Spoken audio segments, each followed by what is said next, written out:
The book of Enoch was specifically written to enlighten the people that must go through the tribulation which is yet to come. In the book of Enoch, we learn of God's 7,000-year plan for mankind in chapter 93. The explanation is grouped in a format of weeks. The punctuated timeline of mankind is explained in a 10-week format. In this foretelling, each week equals 700 years. Since everything he foretold has come true so far, we can trust that everything that is yet to come will also come true. You can learn about this 7,000-year time segmentation in Ken Johnson's book, The Ancient Dead Sea Scroll Calendar. Based on the accounts given to us in all these books, God has given us a clear view of where we are on the timeline. Okay, we've established how long God's timeline is and where we are on that timeline. Now I'll briefly show you what's yet to come leading up to his return. We know according to Revelation 20 that Jesus Christ will reign on this current earth for 1,000 years. That only leaves a 50-year gap between 2025 AD and 2075 AD.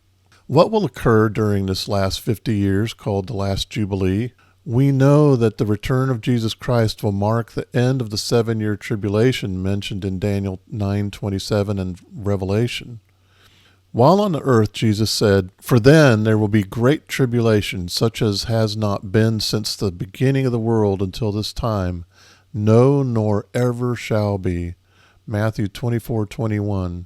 Then the sign of the Son of Man will appear in heaven, and then all the tribes of the earth will mourn, and they will see the Son of Man coming on the clouds of heaven with power and great glory.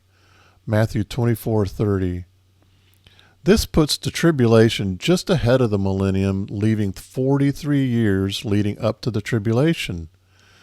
So to summarize, our Earth's short timeline: creation occurred in the beginning. The global flood occurred 1,656 years later as the first global reset.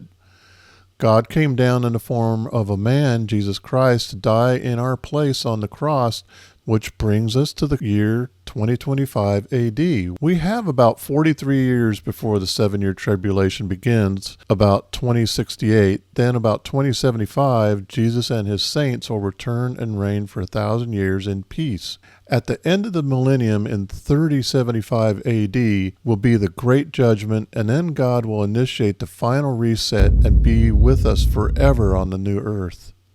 What do we do with this information? Is this all meant to strike fear in us? Only if you haven't received Jesus Christ as your Savior.